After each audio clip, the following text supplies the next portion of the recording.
अनामिका सिंह और आप देख रहे खुलता आसमां के सेगमेंट 4 टाइम है। इन दिनों फिल्म पुष्पा का गाना, उसके संवाद और स्टाइल लोगों की जबान पर चढ़ी हुई है। पुष्पा फिल्म का कहानी कुछ इस तरह है। पुष्पा फिल्म का कहानी लाल चंदन की तस्करी के इर्द गिर्द बुनी हुई है। फिल्म की शुरुआत में ही बताया जाता है कि किस तरह जापान में बनने वाले एक वाद्य यंत्र के लिए चीन से लकड़ी की तस्करी होती है। यह लाल चंदन बहुत दुर्लभ प्रजाति का है और स्वाभाविक है कि अत्यधिक दोहन की वजह से विलुप्त की कगार पर है। खास बात यह है कि हमने इन जंगलों पर आस्था नहीं रखी और अब इनकी दरअसल हर साल की तरह इस साल भी ओडिशा में भगवान जगन्नाथ के रथ के लिए लाई गई लकड़ी की वसंत पंचमी के दिन पूजा की गई। लेकिन इस बार यह लकड़ी जंगलों से नहीं आई थी, आपको बता दें, बल्कि इसे निजी जमीन से लिया गया था। भगवान जगन्नाथ के रथ में जो लकड़ी इस्तेमाल होती है, इस पेड़ में गिरावट आई है और जलवायु परिवर्तन की वजह से जगन्नाथ रथ यात्रा के लिए बनाए जाने वाले रथ में इस बार लकड़ी उपलब्ध नहीं हो सकी। निजी सूत्रों के मुताबिक इस साल 99% धौरा और फांसी की लकड़ी निजी भूमि मालिकों से ली गई है। इन्हें ओडिशा के नयागढ़ और खरौदा जिले से काटा गया। भारत के अलावा नेपाल, म्यांमार और श्रीलंका में पाया जाने वाला यह पेड़ बहुत उपयोगी होता है। करीब 18 से 20 फीट ऊंचाई वाले इस पेड़ के पत्ते घने और तना सफेद रंग का होता है, इसलिए इसे धौरा कहा जाता है।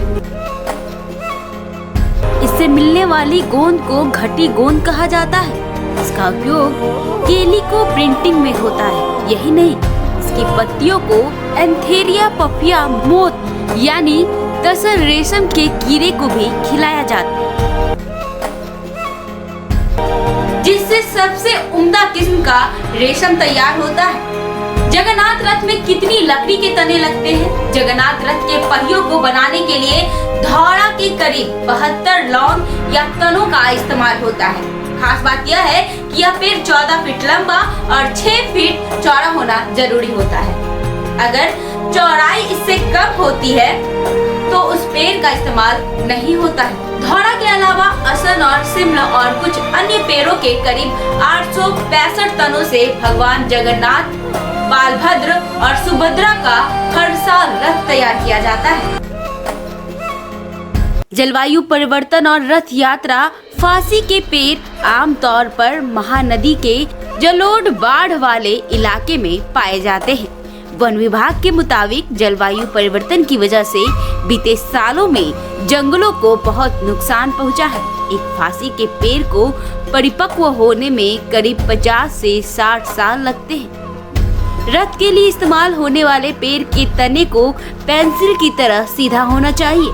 इसे 6 फीट चौड़ा और 12 से 14 फीट ऊंचा होना चाहिए। चूँकि इन पेड़ों को तैयार होने में 50 से 60 साल लग जाते हैं, ऐसे में जंगल में जो पौधे हैं वो अभी अपनी शैशवावस्था में हैं, जिन्हें काटा नहीं जा सकता है। इसके अलावा कुछ वयस्क पेड़ जिनसे पौधे मिल सके, उन्हें भी छोड़ना जरूरी होता है। ऐसे में जगन्नाथ रथ के लिए पेड़ों को निजी भूमि से लेना मजबूरी हो गई है। वन विभाग जलवायु में तेजी से हो रहे परिवर्तन और असंतुलित बारिश और तूफान को लेकर चिंतित है। एक धौरा पेड़ को 6 फीट की चौड़ाई लेने में करीब 80 साल लगते हैं। वहीं जलवायु परिवर्तन की वजह से इनकी वृद्धि पर भी पिछले 2 दशकों में असर पड़ा है। अब इसे अपने चौड़ाई हासिल करने में करीब 100 साल लगेंगे।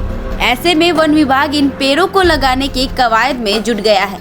इसके लिए इन्होंने जगन्नाथ वन प्रकल्प का साल 2000 में गठन किया था, जिसके तहत नीम, असन जैसे पेड़ों को लगाया गया है। लेकिन फिर भी फांसी धौरा जैसे पेड़ों को लगाना थोड़ा मुश्किल है, इसलिए तमाम निजी भूमि मालिकों को इसे लगाना अनिवार्य किया गया है। तो ये जानकारी आपको अच्छी लगी तो आप इसे लाइक करें, सब्सक्राइब करें, साथ ही बेल आइकन दबाना ना भूलें। धन्यवाद।